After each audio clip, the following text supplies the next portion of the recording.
नमस्कार दोस्तों, मैं सचिन यादव चुनाव पे चर्चा खास प्रोग्राम में आपका फिर से स्वागत करता हूं।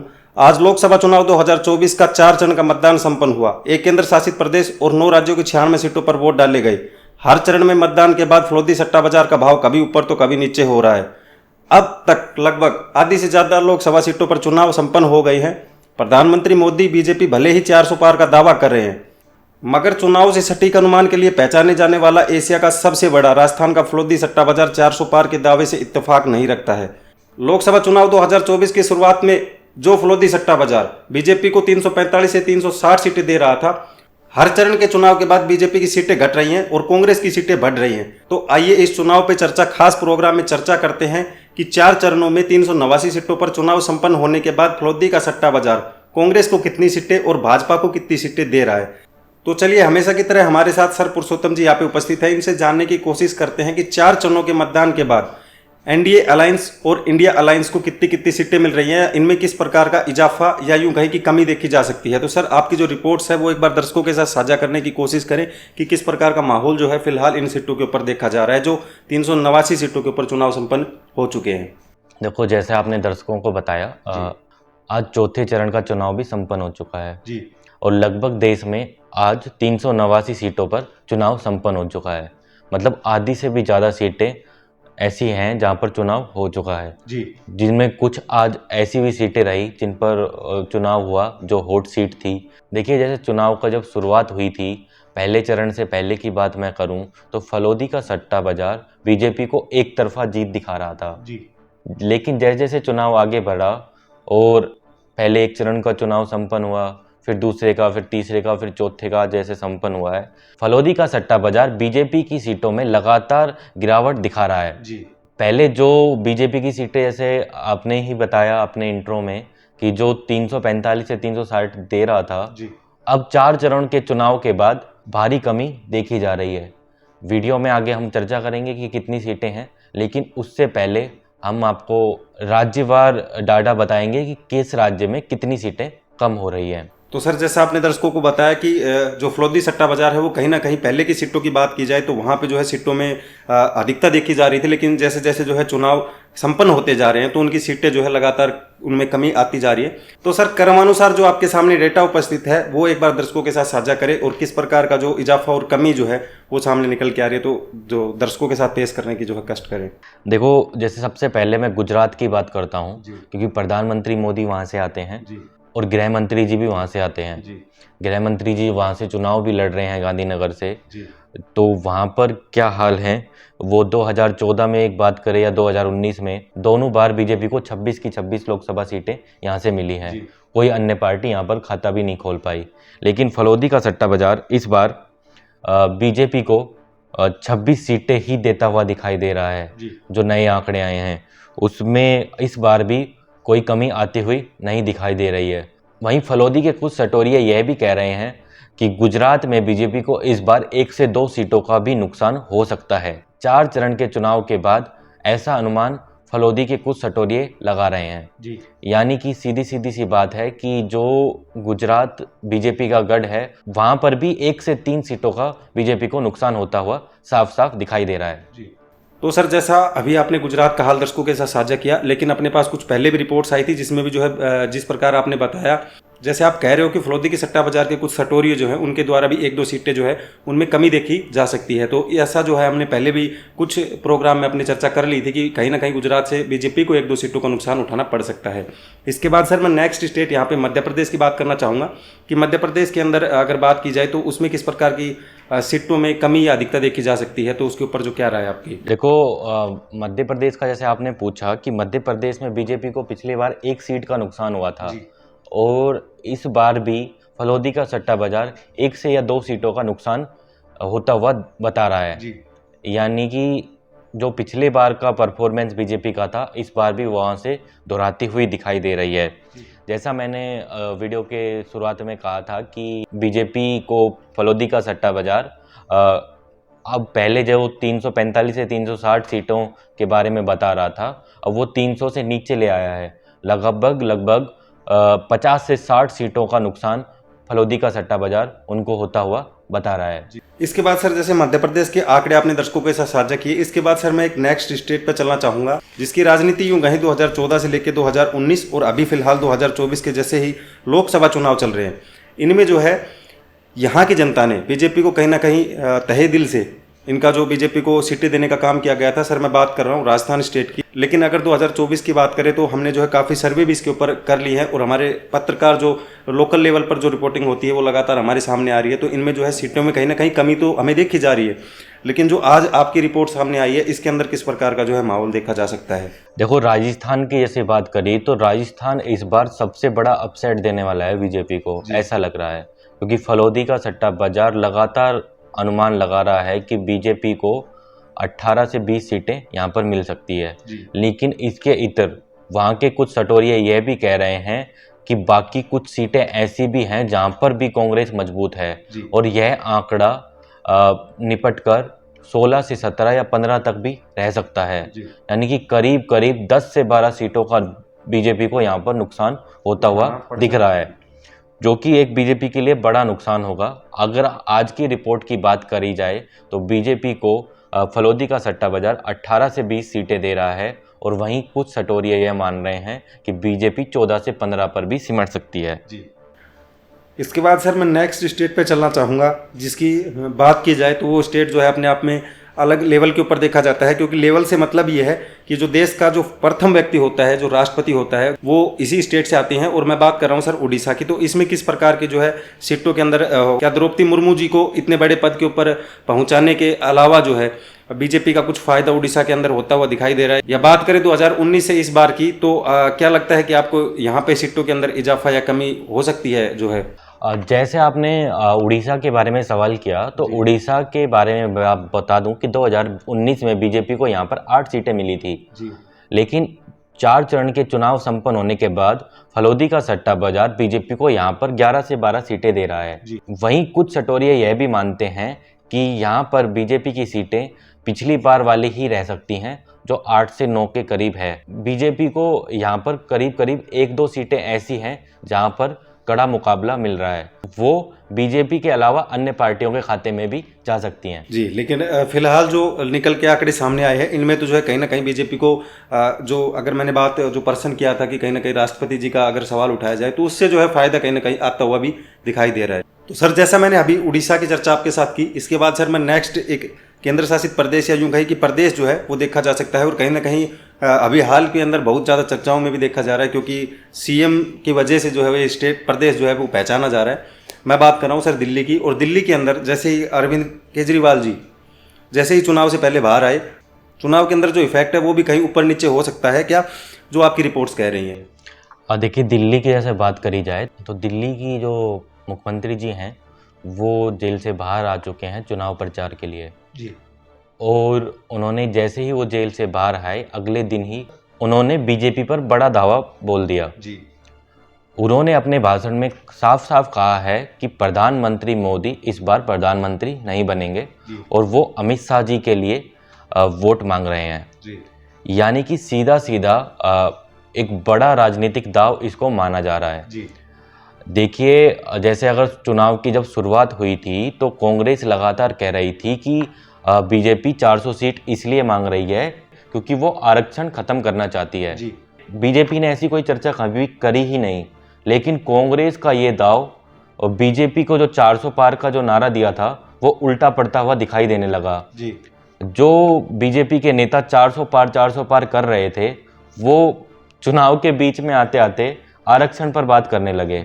आपने प्रधानमंत्री मोदी जी को भी देखा होगा, यानी कि जो मुद्दा था ही नहीं वो कांग्रेस ने बना दिया। अब ऐसी ही एक बात केजरीवाल जी ले आए हैं।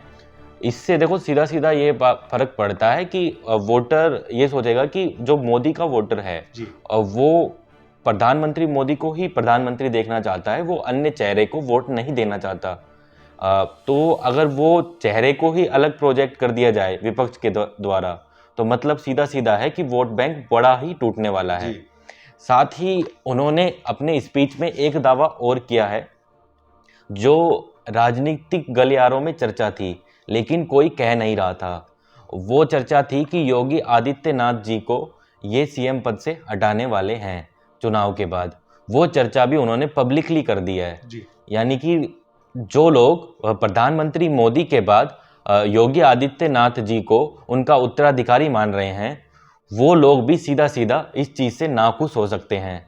यानी कि केजरीवाल जी ने पहले दिन ही दो बड़े दांव खेल दिए हैं, जो बीजेपी के बड़े वोटर को तोड़ सकता है। तो सीधा सीधा बात है कि केजरीवाल जी का बाहर आना कहीं ना कहीं बीजेपी को महंगा पड़ता हुआ दिखाई दे रहा है, क्योंकि जैसे ही केजरीवाल जी ने बोला उसके बाद अमित शाह जी को भी बयान इसके लिए देना पड़ा। जी तो सीधी सीधी बात है कि कहीं ना कहीं आग लग रही है, तभी तो उसको बुझाया जा रहा है। तो सर जैसे ही केजरीवाल जी जेल से बाहर आए, उन्होंने कुछ मुद्दे उठाए, तो कुछ जो मुद्दे हैं उनके वो हमारे सामने भी आए हैं। तो हम आपसे जो है ये भी पूछना चाहते हैं कि जिस प्रकार अरविंद केजरीवाल जी ये कह रहे थे कि दिल्ली के अंदर इस बार दिल्ली की जनता को मैं ये समझाने की कोशिश करूंगा या उनसे विनती करने की कोशिश करूंगा कि दिल्ली की जनता एक भी जो सीट है वो बीजेपी को ना दे। तो इसके ऊपर जो फलोदी सट्टा बाजार है उसकी क्या रिपोर्ट सामने आई है और किस प्रकार की, क्या अरविंद केजरीवाल जी की विनती से दिल्ली की जनता ने कहीं ना कहीं सीट बीजेपी को ना देने का पक्ष जो है वो भी सामने निकल के आया है क्या? देखो, तीसरा एक दाव जो मैं आपको बताना भूल गया था वो मैं बता देता हूँ। उन्होंने ये दाव खेला जी कि भाई आपका एलजी नहीं होता है, जी जिसकी वजह से अड़ंगा डालती है केंद्र सरकार। जी इस बार आप मुझे पूरी की पूरी सीटें दीजिए तो एलजी आपका होगा और दिल्ली की सरकार होगी और आपके लिए मैं आपका बेटा खूब काम करेगा। जी तो मतलब कि उन्होंने पहले दिन आते ही 3 बड़े दाव खेल दिए जनता के सामने। अब इससे सीधा सीधा बात तो ये है कि असर तो जरूर पड़ेगा, और असर पता चलेगा अभी जब नेक्स्ट रिपोर्ट फलोदी की आएगी। जी लेकिन हाल ही में जो अभी अब रिपोर्ट आई है उसके अनुसार तो फलोदी सट्टा बाजार बीजेपी को वहां पर 6 से 7 सीटें देता हुआ दिख रहा है। लेकिन अन्य कुछ सटोरिये ये कह रहे हैं जैसे जो अगली रिपोर्ट आएगी उसमें बीजेपी को कम से कम 3 से 4 सीटों का बड़ा नुकसान हो सकता है। बीजेपी यहाँ पर 1 से या 2 सीटें या 3 सीटें जीत सकती है। जी। तो जैसे ही नेक्स्ट रिपोर्ट आएगी, वो तो हमसे लगातार दर्शकों के साथ जुड़े हुए हैं, तो उसकी जो है अपडेट उनको दे दी जाएगी। तो सर जैसा अभी हमने दिल्ली की चर्चा कर ली, इसके बाद सर एक नेक्स्ट स्टेट की यहाँ पे मैं चर्चा करना चाहूँगा जिसकी राजनीति जो सीधे अरविंद केजरीवाल जी से डायरेक्ट जुड़ी हुई है। वहाँ पे जो है देश के अंदर काफ़ी सारे आंदोलन और गतिविधियाँ जो है वो भी इसी स्टेट से अभी हाल ही के अंदर कुछ दिनों में देखी गई थी। मैं बात कर रहा हूँ सर या पंजाब स्टेट की।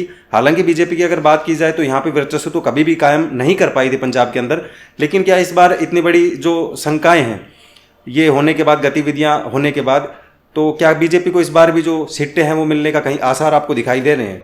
देखो, बीजेपी को पिछली बार यहाँ से 2 सीटें मिली थी जी 2019 की बात की जाए। इस बार भी फलोदी का सट्टा बाजार 2 से 3 सीटें दिखा रहा है। जी पंजाब वो दूसरा स्टेट है जहां पर आम आदमी पार्टी की सरकार है। जी दिल्ली के बाद पंजाब में आम आदमी पार्टी की पूर्ण बहुमत की सरकार है। जी अब केजरीवाल जी की रैलियां वहां पर भी होंगी, रोड शो होंगे, तो उसका इम्पैक्ट साफ साफ चुनाव में भी देखने को मिलेगा। जी और ये सटोरिये भी मान रहे हैं कि वहां पर भी सीटें खिसक कर 0 तक जा सकती हैं, जी जो कि बीजेपी के लिए एक बहुत बड़ा लॉस होगा। आज की बात की जाए तो बीजेपी को फलोदी का सट्टा बाजार 2 से 3 सीटें दे रहा है। जी। यानी कि नुकसान जो है वो अभी फिलहाल के समय में तो कहीं ना कहीं नहीं दिखा रहा, लेकिन आने वाले समय में हो सकता है कि इनमें जो है उतार चढ़ाव देखा जा सकता है।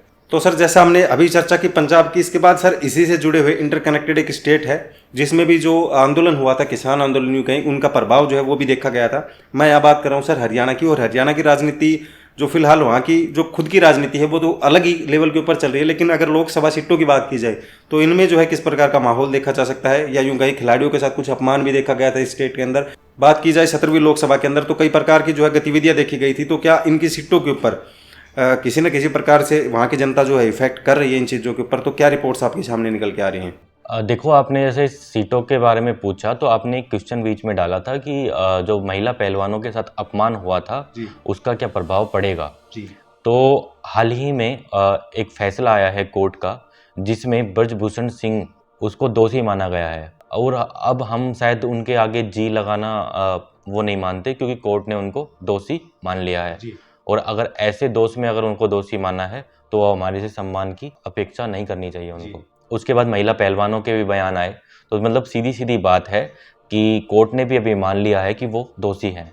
महिला पहलवानों ने जो आंदोलन किया था वो उनका कहीं ना कहीं कोर्ट ने भी सच मान लिया है। अब जी सीधा सीधा बात है कि चुनाव में इसका इम्पैक्ट पड़ेगा और पड़ भी रहा है। ऐसा नहीं कह सकते कि इम्पैक्ट नहीं पड़ रहा है। जी वहाँ पर जो रिपोर्ट्स आ रही हैं, ये साफ साफ कहा जा रहा है कि बीजेपी को भारी नुकसान इस बार हरियाणा में होने जा रहा है। जी 2014 में बीजेपी ने यहाँ पर 10 सीटें ली थी, 2019 में भी 10 सीटें जीती थी। इस बार उनकी सीटें आधी या उससे भी कम आ सकती हैं। जी अगर हाल ही में जो रिपोर्ट आई है फलोदी सट्टा बाजार को, उसको आधार माने तो बीजेपी यहाँ पर 5 से 6 सीटों पर सिमट सकती है।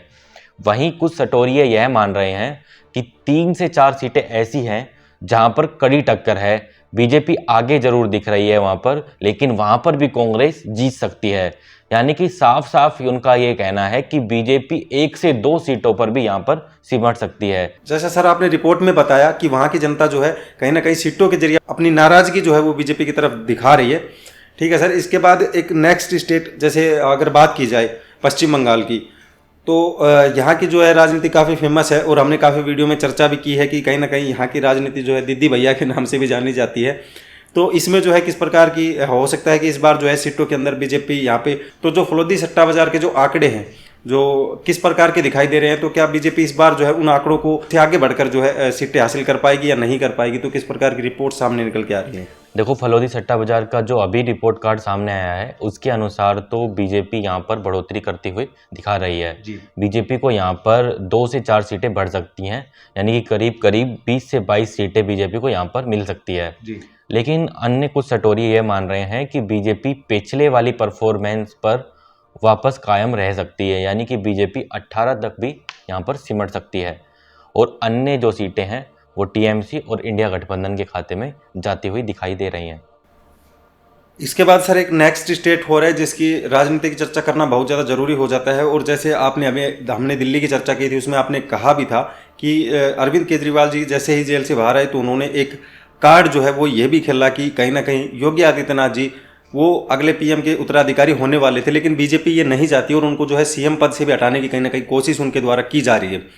तो सर यहाँ की राजनीति की अगर बात की जाए तो यहाँ लोकसभा की 80 सीटें आती हैं जो देश भर में सबसे अधिक लोकसभा सीटें हैं। जिस प्रकार की राजनीति अरविंद केजरीवाल जी के द्वारा इन सीटों को लेकर की जा रही है, तो अरविंद केजरीवाल जी के इन बयानों से क्या लोकसभा की ये 80 सीटें हैं इनमें जो है बीजेपी की कुछ कमी दिखाई दे सकती है? देखिए, आपने ऐसे बात करी तो फलोदी सट्टा बाजार का अनुमान मैं अगर सबसे पहले बताऊं तो वहाँ पर पहले ये सट्टा बाजार बीजेपी को 70 से 75 सीटें दे रहा था जी, लेकिन ये कमी होती होती अब ये सीटें 63 से 65 आ गई हैं जी, यानी कि पिछली बार बीजेपी यहाँ पर 62 सीटें जीती थी। इस बार यहाँ पर बीजेपी 2 से 3 सीटें बढ़ोतरी अभी भी दिखा रहा है जी, लेकिन जो 75 का अनुमान था वो घटकर 63 से 65 पर आ गया है। जी, और अन्य कुछ सटोरिये मान रहे हैं कि ये घटकर 55 से 60 के बीच में भी जा सकता है। तो सीधा सीधा बात है कि जैसे जैसे चुनाव आगे बढ़ेंगे ऐसे ये अनुमान भी बदलेंगे। और आपने जैसे एक सवाल किया कि योगी आदित्यनाथ जी को पीएम पद का जो उम्मीदवार मान रहे हैं, तो उन्होंने जो बयान दिया है उनके अनुसार उन्होंने ये कहा है जो ये तानाशाही राज है, ये राज पहले वसुंधरा जी की राजनीति ख़त्म करी, फिर रमन सिंह जी की राजनीति ख़त्म करी और फिर शिवराज सिंह जी की राजनीति खत्म करी, अब वो योगी आदित्यनाथ जी की राजनीति खत्म करना चाह रहे हैं। जी। इसके बाद एक स्टेट और की जो है आपने चर्चा नहीं की, हरियाणा के अंदर हाल ही के अंदर सीएम के अंदर भी बदलाव देखा गया था। हाँ, तो खट्टर जी का भी उन्होंने नाम लिया था अपने स्पीच में, जैसा आपने सही याद दिलाया। तो ऐसे उन्होंने ऐसे जोड़ते हुए एक बयान दिया जिसके बाद ये लग रहा है कि जो योगी आदित्यनाथ को उत्तर प्रदेश में जनता चाहती है, क्या वो वोट बैंक खिसकेगा इस बयान के बाद, या फिर दिल्ली में जो जनता चाहती है योगी आदित्यनाथ को अगला पीएम देखना या सीएम बने हुए रहते हुए देखना, वो अपने नेता के साथ अगर ऐसा कुछ न्यूज आती है, ऐसा कुछ अपमान होता है, तो वो क्या बीजेपी को वोट करेगी? ऐसा एक दाव केजरीवाल जी की तरफ से खेला गया है। जी। अभी तो सर जैसे हमने बात की तो अभी तो 4 चरणों के जो है चुनाव वही संपन्न हुए हैं, इसके बाद 3 चरणों के चुनाव अभी बाकी हैं, तो उनमें जो है हो सकता है कि कमी या फिर यूँ कहें कि बीजेपी कहीं ना कहीं में अच्छा परफॉर्म कर जाए और इनको जो है ज़्यादा सीट भी मिल सकती है, तो उनकी जो है चर्चा हम लगातार दर्शकों के साथ करते रहेंगे। लेकिन फिलहाल जो है तो जो फलोदी सट्टा बाजार के आंकड़े आए थे वो सर ने आपके साथ जो है यहाँ पे साझा किए। अब यहाँ पे जो है सर मैं आपसे ये जानना चाहूँगा, अगर इन टोटल सीटों की बात की जाए तो बीजेपी को जो है कितनी सीटें इस रिपोर्ट के आधार के ऊपर दिखाई दे रही हैं? देखो, बीजेपी की अगर सीटों की बात की जाए, जो मैंने आपको वीडियो के शुरुआत में भी बताया, एक बार बीच में भी बताया था कि बीजेपी जो पहले 400 पार का जो नारा था ना बीजेपी का, वो उससे तो आपने इंट्रो में भी कहा कि उससे फलोदी सट्टा बाजार कहीं कहीं से भी इत्तेफाक नहीं रखता जी। वो तो साफ साफ कह रहा है कि बीजेपी 400 तो कभी भी नहीं पहुंचने वाली है। जो फलोदी का सट्टा बाजार पहले ये 345 से 360 सीटें बता रहा था, अब फलोदी का सट्टा बाजार ये कह रहा है कि बीजेपी 300 पार भी नहीं कर पाएगी। यानी कि सीधा सीधी बात है कि बीजेपी की सीटों में जैसे जैसे चुनाव आगे बढ़ रहा है, अगर फलोदी सट्टा बाजार को आधार माने तो लगातार कमी देखी जा रही है। वहीं फलोदी के सट्टा बाजार में अंदर खाने यह भी चर्चा है कि बीजेपी इस बार 272 का जो जादुई आंकड़ा है उस तक भी नहीं पहुंच पाएगी। जो चौथे चरण के जो अनुमान आए हैं उनके अनुसार बीजेपी 290 से 298 सीटों पर सिमट सकती है। यानी कि अभी तो बहुमत बीजेपी को मिलता हुआ दिख रहा है, लेकिन अगर जो अंदर खाने बात चल रही है, अगर वैसा कुछ होता है और चरण में आगे चुनाव आगे बढ़ता है तो इसका मतलब है कि बीजेपी बहुमत से दूर रहने वाली है, करीब करीब 10 से 20 सीटों तक। जी। तो सर, जैसे अपने पास रिपोर्ट आई उसकी जो है आंकड़े आपने दर्शकों के साथ साझा की और जो तमाम प्रकार की रिपोर्ट्स है उनकी जो चर्चा हमने दर्शकों के साथ कर ली। फिलहाल जैसे हम दर्शकों से विदा लेने की यहाँ पे इजाज़त चाहते हैं।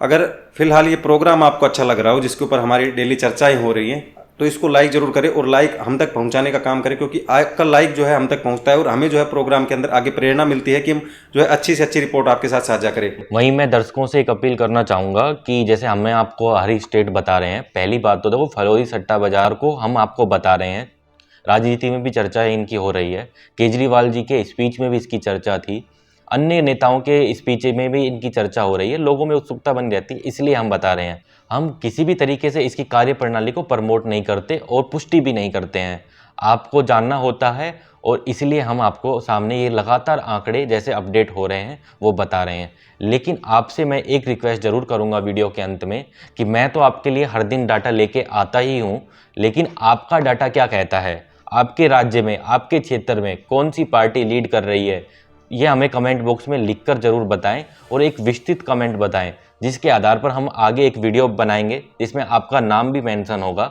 और हम बताएंगे कि इस राज्य से ग्राउंड जीरो के आधार पर इतने हमें कमेंट मिले और इतनी इतनी सीटें मिलती हुई दिख रही है। जी।